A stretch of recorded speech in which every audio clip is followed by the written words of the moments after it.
napaka-importante talaga yung tubig. Yung kuryente, okay pa, pero yung tubig talaga, yun ang pinaka-importante. Kasi siyempre, maghuhugas ka, magluluto ka, so kailangan talaga ng tubig. Mas madaling tiisin para kay Zelby Baro, residente ng Bagong Pag-asa, Quezon City, ang mawala ng kuryente kaysa mawala ng tubig. Kaya naman nang mabalita ang may posibilidad na makaranas ang kanilang lugar ng water interruption, inihanda na nito ang kanyang mga imbakan. Ayon kay Zel, mas mahalaga ang may supply ng tubig dahil kailangan nito sa pangunahing gawain sa bahay tulad ng paghuhugas, pagluluto at paglilinis. Sang-ayon rin siya para makatipid ay malaking bagay ang pag-iipon ng tubig ulan para magamit sa iba pang bagay. Ako, pandilig ko ng halaman.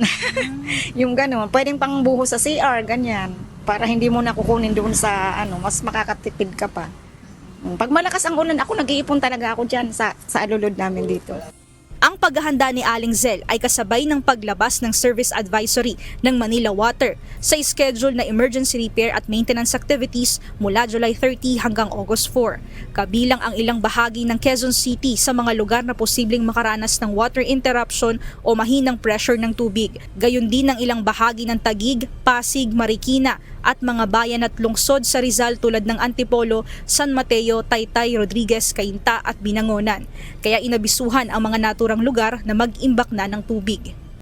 Samantala, habang tinutugunan naman ng ilang water companies ang kanilang mga repair at maintenance activity, nakatutok din ang National Water Resource Board o NWRB sa pagtitiyak na magtutuloy-tuloy ang supply ng tubig sa Metro Manila maging sa mga karatig na lugar. Napaka-importante po nung level ng Angat-Dam, pero sabi nga ho natin ay kailangan po natin tignan yung ibang mga pwedeng mapagkunan para po matugunan yung ibang pangangailangan or kung sakali po na may limitasyon na makapagbigay ng tubig ang Angat-Dam.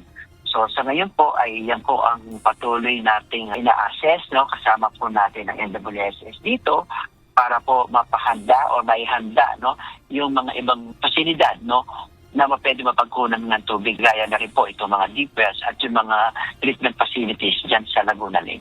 Nilinaw naman ng NWRB sa kasalukuyan, wala pa silang nakikitang dahilan upang iugnay ang posibleng pagtaas ng singil sa tubig sa kasalukuyang sitwasyon sa supply.